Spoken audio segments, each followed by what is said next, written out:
tal? Bienvenidos sean todos ustedes a En Defensa del Consumidor.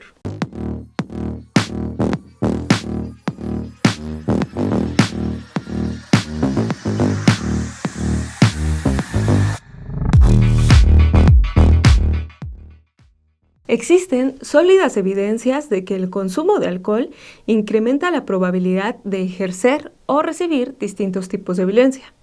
Pero las mujeres son más vulnerables a sus efectos porque enfrentan riesgos de distinto tipo. Por ello, en el marco del Día Internacional de la Mujer, la lucha de este 8 de marzo por la equidad pues va acompañada por la exigencia del fin de la violencia machista. Esto implica, como veremos en el programa de hoy, desmantelar los factores que potencian la violencia de género, muy específicamente respecto al alcohol. Así que acompáñenos.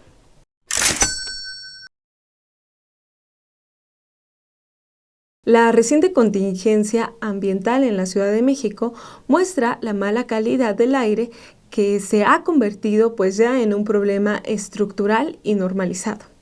Pero ya no podemos seguir culpando a las condiciones meteorológicas. El problema no es el clima, sino la falta de voluntad política para implementar cambios de fondo que permitan limpiar el aire que respiramos diariamente.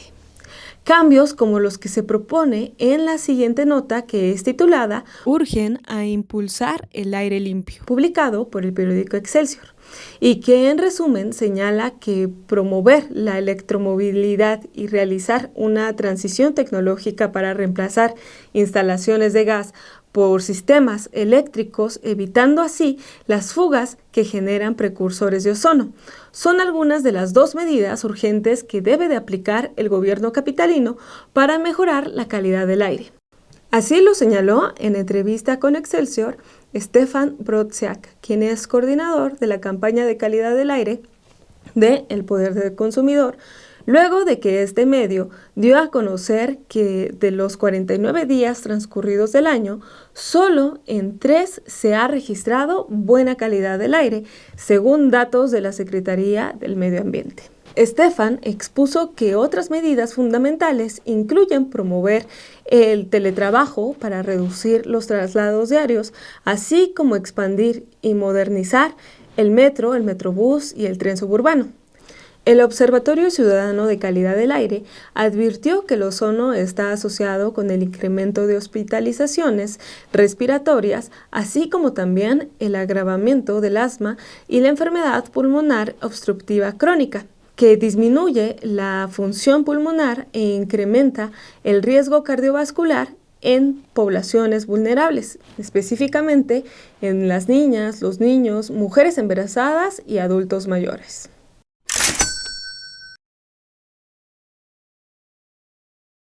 Aunque socialmente el consumo de alcohol se ve como algo normal y aceptable, su efecto detonador de la violencia contra las mujeres resulta un tema obligado de análisis y de protesta en el marco del Día Internacional de la Mujer. Ingerir alcohol en sí mismo no causa directamente la violencia de género. Sin embargo, las bebidas alcohólicas y las prácticas de la industria alcohólica son un factor estructural de la violencia contra la mujer. El marketing de alcohol lleva décadas sexualizando y cosificando y deshumanizando a las mujeres. De esta forma se entrelaza con las normas de género nocivas, reforzando estructuras de poder patriarcales basadas en la dominación masculina sobre las mujeres. Como lo saben, las mujeres jóvenes y niñas que la han padecido en carne propia y como lo demuestra la evidencia científica, las prácticas comerciales del alcohol hacen más probable, grave y peligrosa la violencia.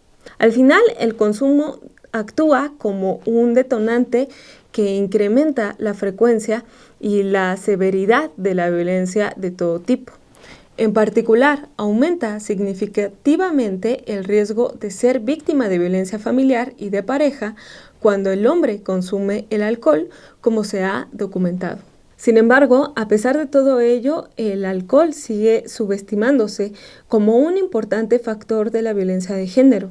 Muestra de ello es el rezago del marco regulatorio y fiscal en la venta y consumo de alcohol en México para disminuir las lesiones y los 115 decesos diarios asociados al consumo de alcohol.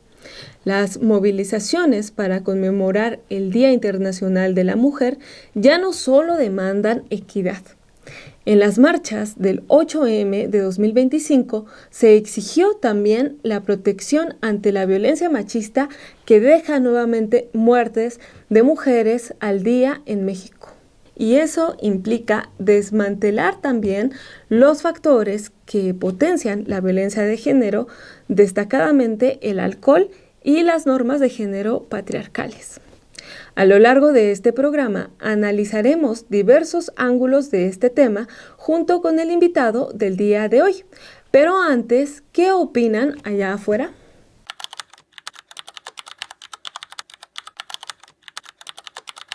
Sí. Sí. Era una amiga que tenía su exnovio alcohólico y este sujeto sí la violentaba. Pues nada más he escuchado, pero en sí no he visto como, ahora sí que verlo bien. No.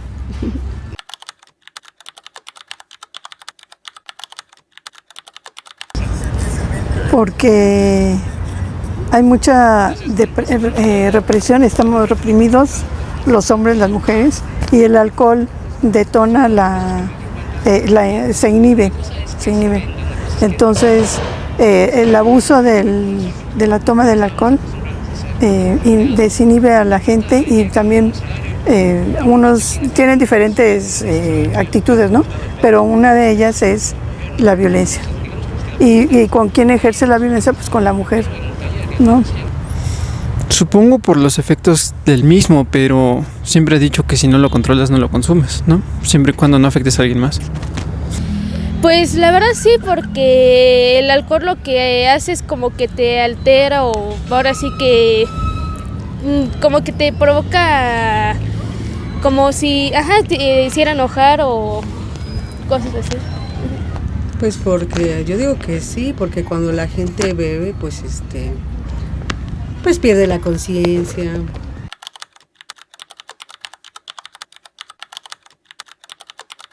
Pues regulaciones, pero lo principal es la educación y que haya igualdad de género, pero no en tomar, sino que se tenga más conciencia de que hay que respetarnos como seres humanos, ¿no? Y la educación. Y ya después la regulación con el alcohol. Podría ser, y también es un problema social, ¿no? Porque entre grupos, entre hombres dicen que si no tomas eres tal cosa y todo eso. Entonces yo siento que es más un problema social que nada. Más que nada siento que sí deberían de ahora sí que evitar más que nada venderle alcohol a los menores de edad y todo eso, porque en sí ya en esta época ya hasta los menores de edad que toman en exceso en alcohol se van volviendo agresivos. Entonces sí, creo que sí ahí deberían de cambiar un poquito las leyes también. Claro que sí. Pues sobre todo a los menores, ¿no? Que no inicien a tomar alcohol tan joven. La violencia contra las mujeres y su relación con el alcohol en México es un problema complejo, normalizado y muy arraigado que requiere un análisis profundo y soluciones estructurales con perspectiva de género. Para asomarnos a la problemática y explorar las soluciones en el marco del Día Internacional de la Mujer, invitamos a la psicóloga Norma Edith Morales, así como también a Rosa María Castañeda de los Servicios de Salud Mental del Hospital Ajusco Medio. Así que los invito a ver la siguiente entrevista.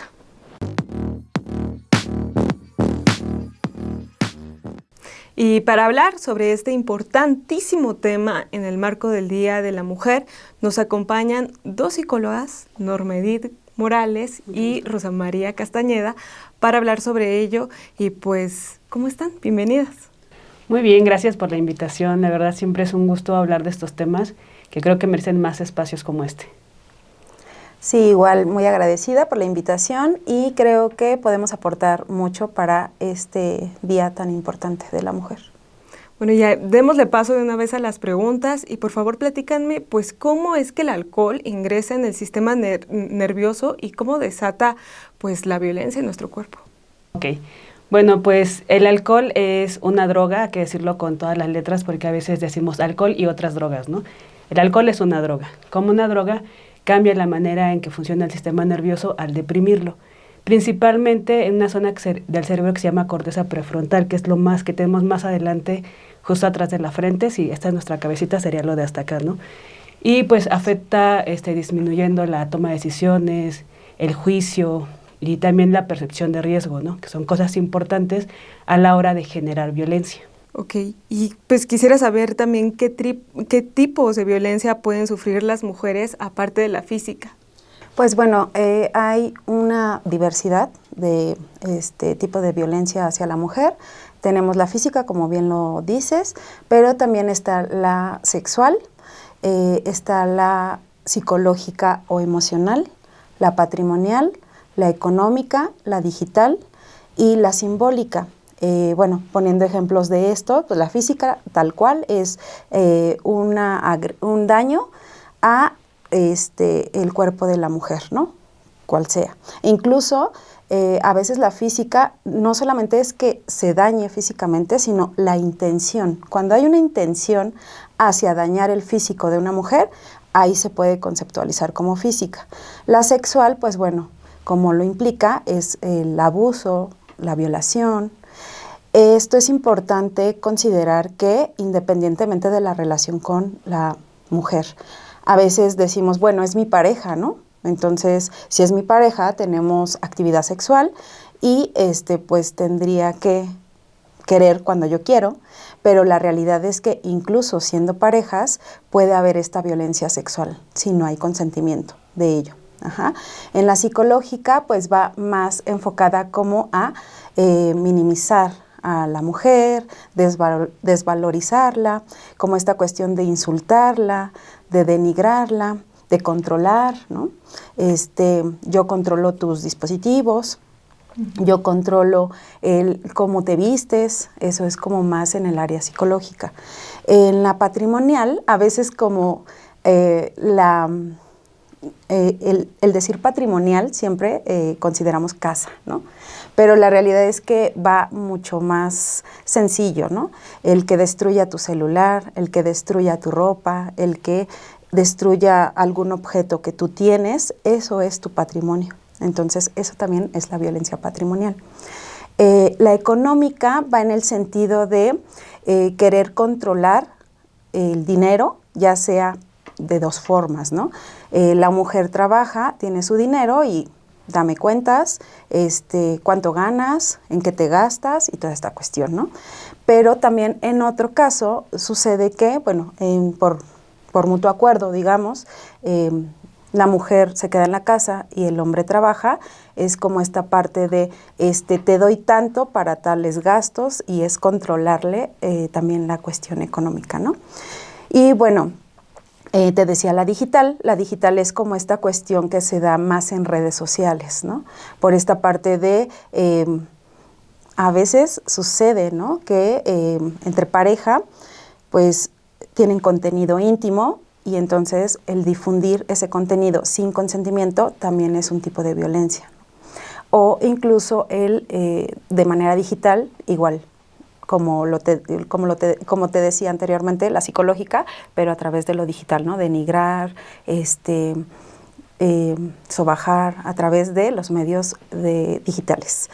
Y la simbólica es la que generalmente promueven como los medios de comunicación. Esta parte de ver a la mujer como un objeto, como el deseo, ¿no? Como esta cuestión de que solamente sirve o funciona como para el área sexual. Eso es la violencia simbólica. Ok, ¿y hasta qué punto aumenta el riesgo en que una mujer pueda sufrir violencia cuando convive con una pareja que consume en exceso alcohol y también a diferencia cuando pues su pareja lo consume moderadamente o de plano no consume nada de alcohol. Ok, esto es importante porque decíamos que el alcohol es una droga que inhibe el sistema nervioso, ¿no? Entonces, como tal, lo que hace en la corteza prefrontal es que cambia la manera en que está funcionando. Eso es un depresor, entonces baja el riesgo. También es importante todas las interacciones químicas que hay ahí, ¿no? Casi siempre se habla de la dopamina, ¿no? Del placer que genera consumir las sustancias. Pero también hay otras sustancias, por ejemplo, como el GABA y el glutamato, que nos ayudan a regular emociones, a tener una percepción correcta del mundo, ¿no? Y a tener esta memoria de trabajo que nos dice a veces hasta el juicio lo que sí se puede, lo que no se puede, dependiendo de nuestro contexto, ¿no? Entonces, entre más intoxicado esté el sistema por el alcohol, pues todo eso se disminuye. Ya si traemos una historia de aprendizaje, donde justamente, como decía la compañera, el hombre es más dominante, el hombre tiene ventaja sobre otra persona, en este caso la mujer, pues se dispara mucho la probabilidad de que haya conducta violenta, ¿no? En cualquiera de las modalidades que nos acaban de explicar. Cuando se consume de manera moderada, que también eso es importante porque es un término que se usa mucho en la industria alcoholera, cualquier consumo de alcohol es nocivo. Cualquier consumo de alcohol va a cambiar la manera en que nuestro sistema está funcionando y por lo tanto nuestra percepción de la realidad. Sí es cierto que si se consume de manera moderada o menos alcohol, pues la probabilidad de violencia es menos, ¿no? Digamos, se mantiene estable, pero el riesgo sigue existiendo. Eso es importante que lo tengamos claro, ¿no? ¿Y las mujeres tienen algún riesgo específico con el consumo de alcohol? Sí, nuestra fisionomía de la mujer es diferente a la del hombre. Entonces, nosotros en el estómago tenemos una enzima que se llama deshidrogenasa, si no mal recuerdo. Entonces, en las mujeres lo tenemos en menos cantidad. Esa enzima procesa el alcohol. Entonces, lo que está pasando con nosotras las mujeres es que el proceso del alcohol va a ser más despacio que en los hombres. Entonces, se queda por mucho más tiempo, ¿no? También nosotras tenemos menos agua. Entonces, los hombres tienen más agua en nuestro sistema. Y entonces, si vemos, el alcohol se diluye en el agua y entonces queda más concentrado en nosotras, en las mujeres. Entonces, si vemos estos dos en suma, va a tardar más tiempo en digerirse y va a permanecer mucho más tiempo, más concentrado el alcohol en nosotras las mujeres. Y eso nos pone en riesgo, ¿por qué? Porque como decía mi compañera, ¿no? Desinhibe y entonces hace que seamos como más impulsivos y entonces nos pone más en riesgo en abusos, violaciones o incluso en riesgos de accidentes. Y ahora vámonos un poco a lo que sucede también allá afuera, porque la industria alcoholera tiene cierta influencia en la manera en que vende sus productos. Me refiero a la mercadotecnia. ¿Cómo se hace esto? Sí, creo que lo vemos a diario. A veces el marketing del alcohol no es directo, ¿no? Sino que se asocia a otras cosas. Por ejemplo, en el caso de los hombres, a éxito, ¿no? A estatus, a compañerismo incluso, ¿no? Lo vemos ligado a deportes. E incluso nosotros mismos, nosotros que estamos aquí ahorita compartiendo espacio, si pensamos en festivales de música, pensamos en marcas, ¿no? Claro. Y entonces justamente es eso, ¿no? Que no necesita ser un marketing directo, una publicidad directa, porque lo que venden también son estilos de vida, estilos de pensamiento y maneras de comunicarnos con nosotros, maneras de relacionarnos con nosotros. Entonces, eso es bien importante porque incluso ir a ver una película con tus amigos implica que te vas a encontrar algo de alcohol ahí, ¿no?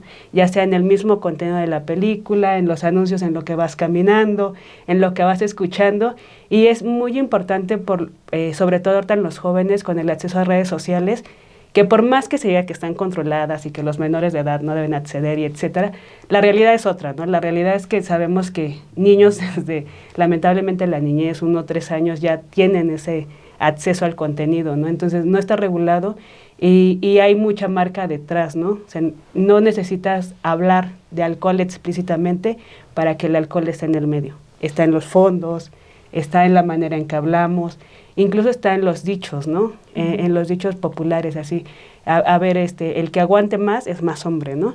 El que, etcétera, y también con las mujeres ahora ya se está dando mucho, ¿no? Las mujeres también estamos cayendo en la mercadotecnia porque ¿qué nos venden estos productos? Que podemos ser, decía la compañera, más deseadas, ¿no? O sea, podemos incluso también equipararnos a los hombres, ¿no? Ser más exitosas. Entonces también en estos discursos juegan, ¿no? O sea, socialmente nosotras estamos luchando, haciendo referencia a este 8M, por tener una equidad con los hombres, ¿no? Pero aquí lo que están jugando es con nuestra igualdad, o sea, nos quieren igualar a también estereotipos pues nocivos de ser hombre, ¿no? Porque ser hombre per se no es malo, como no es malo ser mujer, ¿no? Pero sí juegan con esas cosas que socialmente ahorita tenemos como mucho debate.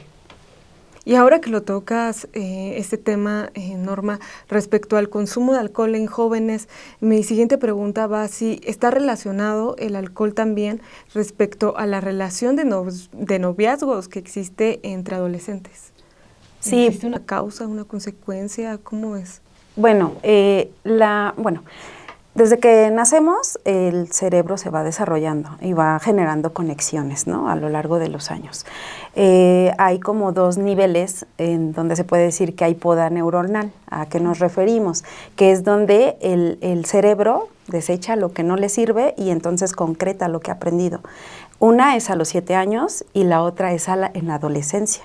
La adolescencia todavía no se termina de desarrollar a bien, lo que dice mi compañera, la corteza prefrontal, que es la que nos hace como ser racionales. Se podría decir que es como nuestro angelito, de que te dice, no te subas a la mesa, ¿no?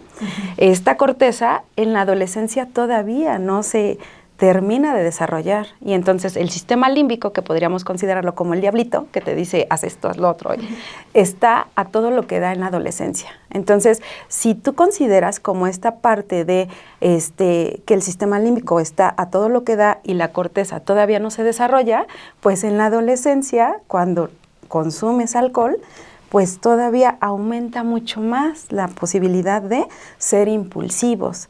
Y en relación a si traemos como esta pauta de crianza de normalizar la violencia desde pequeños, pues es mucho, mucho mayor el riesgo en esta cuestión de la violencia en las relaciones de pareja en los adolescentes. Y ahora el consumo de alcohol y de las drogas puede también funcionar como un atenuante a que se realicen actos de violencia de género. Aumenta la probabilidad, claro, el consumo, como ya le hemos mencionado, al bajar cómo está funcionando el sistema nervioso, pues le da pauta a este sistema límbico que acaba de mencionar bien la compañera, y pues somos impulsivos, ¿no? Entonces, si ya nuestros patrones de por sí de crianza, de aprendizaje, hemos visto, o sociales incluso, ¿no? Porque a veces no es en casa, a veces es lo que vemos en redes sociales y en los medios en los que deseamos estar, pues claro, esa impulsividad llega a mí y dice, en este momento, aquí es, ahora o nunca, ¿no? Entonces sí, el consumo por sí solo no podemos como marcarlo, pero sí, claro que aumenta mucho la probabilidad de que esto ocurra, ¿no? De que las violencias ocurran.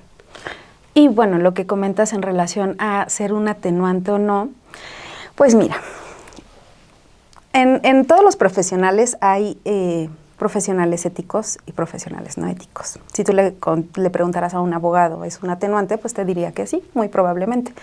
Pero, sin embargo, considerando esta pauta de que el alcohol tú lo tomas por decisión propia y tú estás tomando la decisión de que conozcas o no conozcas las consecuencias del consumo,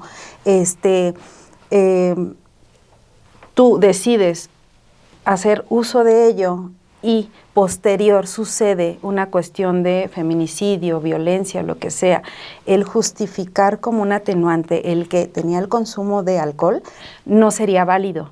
No sería válido porque tú estás tomando una decisión en relación al consumo. Conozcas o no conozcas las consecuencias. Eso no nos exime de que haya riesgos. Entonces, en lo personal, yo considero que no sería un atenuante. Al contrario, sería un agravante para, ¿no? Ok.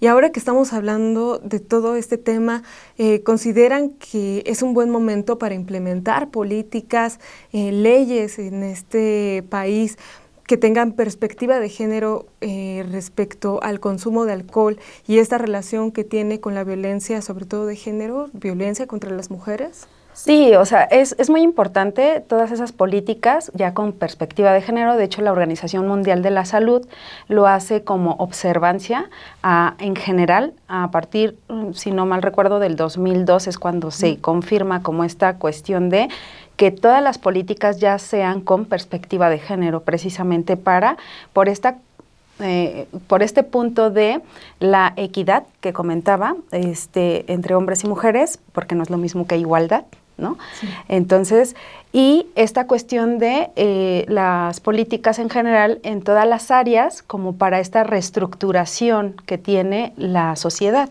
porque si retomamos las bases de la sociedad siempre han sido como en pro del hombre, ¿no?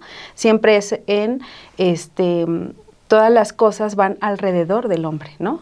De lo que él puede hacer, de lo que necesita. Y las mujeres incluso han luchado para poder adquirir que por derecho tendrían que tenerlo. Por ejemplo, un ejemplo muy palpable es el voto, ¿no? Entonces lucharon para el voto y siguen luchando. Entonces es por esto la importancia de la perspectiva de género. Y de una manera pues adecuada y correcta. No significa que queremos más las mujeres, no significa que queremos pasar al hombre, solamente queremos que sea equitativo. Ya, eso es el objetivo. Y ahora, pues, ¿ustedes qué aconsejarían o qué vías podríamos llevar justamente para erradicar esta relación que ya abordamos aquí, que se vuelve con el consumo de alcohol, las masculinidades tóxicas y la violencia en contra de la mujer? Justamente para que pues reflexionemos a partir de esta fecha tan importante en que las mujeres deberíamos ser libres respecto a todo esto. Claro, creo que aquí hemos tocado varios puntos justamente, y creo que uno importante es también educar desde la niñez, ¿no? Desde la niñez, esta cuestión del riesgo, esta cuestión de poder expresarme sanamente, ¿no? Incluso podrían ser desde el tema de las emociones. Muchas veces ese impulso es por una emoción que no estoy sabiendo gestionar adecuadamente, ¿no? Yo pienso que me eres infiel y tengo que actuar en consecuencia, ¿no? Cuando hay otras vías para hacerlo, ¿no? Comunicación, etcétera. Entonces, educar a los niños sería lo primero, ¿no? En otras etapas o dentro del mismo círculo también a las familias, ¿no? Muchas veces los papás o las mamás o quienes cuidamos, porque a veces ni siquiera es papá o mamá, pues no sabemos qué hacer, ¿no? Hay cosas que han pasado de generación en generación y se normalizan, ¿no? Parece que tienen que pasar, parece que es un rito de iniciación a ser adulto, ¿no? Por ejemplo, el consumo de alcohol. Y no es cierto, ¿no? O sea, nosotros no necesitamos consumir alcohol para pasar a una edad adulta, pero a veces pareciera que sí. Entonces, tener esa base sólida en las familias, a lo mejor a través de pláticas, a lo mejor a través de programas como estos también, que llegue esa información que sea verídica, que sea fiable y que sea sustentada científicamente también ayuda, ¿no? Igual a nivel comunitario. A nivel comunitario, hay muchas encuestas que señalan que más de la mitad de las personas perciben el consumo de alcohol como un riesgo, ¿no? O sea, tener una tiendita en la esquina de 24 horas implica que tienes acceso a 24 horas, ¿no? Pero más allá de eso, actualmente también, por ejemplo, cualquiera saca un puesto a la calle, ¿no? Uh-huh. Y no están regulados, pero también implica que en ese espacio específico va a haber personas que tienen esta probabilidad de ser impulsivos y llegar a la violencia, ¿no? Entonces, a nivel comunitario también es importante, ¿qué hacemos? ¿Existen mecanismos para que eso no ocurra?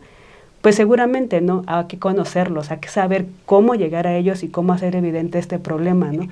Porque, pues, igual que nosotros nos basamos en estadísticas para ver y para estar hablando de este tema, lo que pasa más comúnmente, lo que se sugiere, pues también a nivel gobierno, ¿no? Las estadísticas les dicen mucho, y parte de la estadística es la denuncia, ¿no? Parte de la estadística es que nosotros como ciudadanos, como personas, digamos, está pasando esto, ¿no?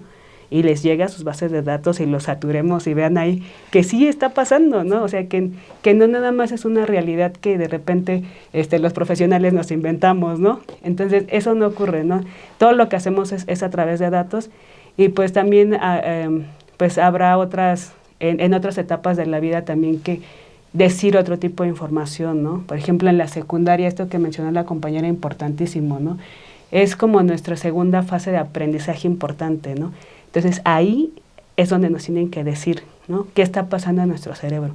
Para nosotros desde la psicología comprender es aliviar, ¿no? Entonces si nosotros sabemos qué está pasando, es más fácil que hagamos algo con eso, ¿no? Si no sabemos qué está pasando, nos angustiamos, ¿no? Híjole, no sé qué, si va a ser frío o calor hoy. Pues salimos con todo y nada, ¿no? Entonces, como con esta opción de, pues a ver qué pasa, ¿no? Pero si ya sé qué va a pasar, pues algo más preparado para, ¿no? No exime la probabilidad de que pase algo, pero es algo más preparado y reduce probabilidad de que me pase algo negativo. Y bueno, también yo consideraría que dentro de las políticas sería como la sensibilización en general a la sociedad. O sea, que nos bombardeen de sensibilización. ¿A qué me refiero? Esta cuestión de no normalizar la violencia, ¿no? Desde pequeñas, pues es normal, ¿no? O sea, el que yo le ponga un apodo a otra persona, lo normalizamos y entonces consideramos que es normal cuando a la otra persona ni siquiera le preguntamos si se siente cómoda o no. Entonces creo que es sensibilizar a manera global, se podría decir, pero también de manera individual. O sea, como no quitar ni uno ni otro, sino en general poder sensibilizar esta parte de que también incluso hemos sido parte de violentar a alguien más, muy probablemente. Tal vez no con esta intencionalidad, ¿no?, que los violentadores sí realizan, pero tal vez lo hemos hecho por desconocimiento, porque no sabemos que eso es violencia. Entonces, ¿qué sí es violencia? ¿Qué no es violencia? Diferenciarlo, poner ejemplos muy claros de la vida cotidiana, porque eso nos ayuda mucho a entender, ok, ¿no?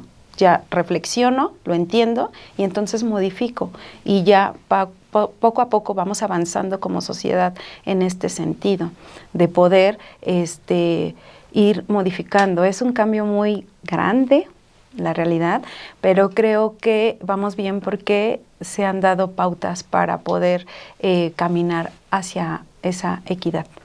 Y también desde el otro lado, ¿no? Desde quien ejerce la violencia, que de pronto se justifica totalmente, es que me tomé unas cervezas, o es que estaba muy alcoholizado y ya, bajo eso se justifica, ¿no? Sí, yo creo que es importante también darle la atención, sí, a las víctimas de violencia, pero creo que también la otra contraparte. ¿En qué sentido? En el sentido de que ellos identifiquen que sí es una violencia, porque lo normalizamos o se normaliza por parte del sexo masculino y entonces dicen, pues es normal, ¿no?, que yo trate así a mi pareja, es normal, porque incluso yo platicando con compañeros les pregunto, ¿no?, y les digo, a ver, ¿qué onda? ¿Sí estás consciente de que eso es violencia? Y la realidad es que muchos no lo tienen consciente, está normalizado. Entonces, si nosotros trabajamos también la otra parte, que es el violentador, entonces se puede concientizar más esta cuestión de, al menos reflexiono y digo, bueno, sí puede ser. Y ya cuando yo doy esa pauta para una duda en relación a si esta acción que yo hago es violenta o no, creo que ya vamos de gane, ¿no? Cuando nosotros reflexionamos y decimos, creo que sí es violencia, ¿no? Entonces, incluso lo podemos compartir, ¿no? Ya con esa duda ahí puesta, el hombre puede decirle a los otros demás, ¿no? Oye, pues no había reflexionado y creo que sí es violencia esto, ¿no? Y entonces entre ellos también se pueden ir como compartiendo como esta sensibilización de que sí es violencia. Totalmente, nombrar a las cosas por su nombre. Tal cual. Eso es muy importante y lo que decíamos, ¿no? Pequeños pasos son los que hacen grandes cambios, ¿no? Si no nos movemos, tanto a quienes hemos sido víctimas de violencia o quienes hemos generado violencia, pues seguimos ahí, ¿no? Y eso se puede perpetuar por los siglos de los siglos. Y la idea aquí es que si haya un cambio, ¿no? Decías hace rato, a muchos se justifican, es que había tomado, pero si ya sentiste algo, por eso la importancia de la educación emocional, si ya sentiste algo, es que no está del todo bien, ¿no? O sea, es como cuando vas caminando, si ya tienes la sensación de la piedrita en el zapato, mejor te revisas el zapato, ¿no? Porque si no, después hay consecuencias más graves, ¿no? Sí, yo creo que incluso va mucho más atrás, ¿no? Desde que planificas y deseas un embarazo, el poder tener tu salud mental para poder heredar esa salud mental. Y si no se pudo así, entonces desde el kinder, ¿no? Hay programas que se llaman Crianza Positiva, a mí me encanta ese programa porque es desde el kinder manejar pautas con los papás en relación a una crianza saludable y adecuada con sus hijos. Entonces, desde ahí vas disminuyendo como estos factores de riesgo al consumo de sustancias. Yo les digo a los papás, mira, si tú le das un abanico a tu hijo lo llevas a museos, a arte, a actividades físicas, no significa que saturemos a los niños, significa que les demos este abanico de alternativas que hay para poder desarrollarme. Es menos probable que si tú le das este abanico a tu niño o a tu niña desde que están pequeños, el consumo de sustancias, créeme, o sea, no va a ser como un elemento en el cual se identifique y quiera pertenecer. ¿Por qué? Porque ya conoció todo lo demás. Entonces, les digo, incluso hay eventos culturales gratuitos. Métanse a internet y pongan evento infantil gratuito y lo hay, ¿no? Lo que creo que es importante es concientizar y la disposición para hacerlo también desde nosotros. Bien decía, con pequeñas cosas podemos hacer el cambio y creo que es empezar desde nosotros mismos para que se pueda exteriorizar después. Pues Norma, María, muchísimas gracias por ilustrarnos en este tema y ustedes no se despeguen porque ya llegamos a la parte final de En Defensa del Consumidor.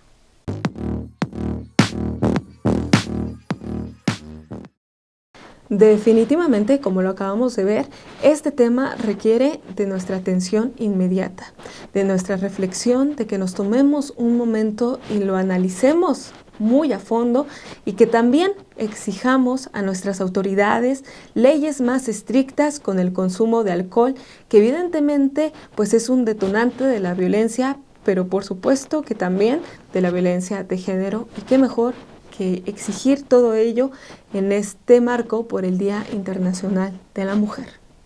Bueno, yo los leo en los comentarios. Muchísimas gracias por haberme acompañado este martes en Defensa del Consumidor.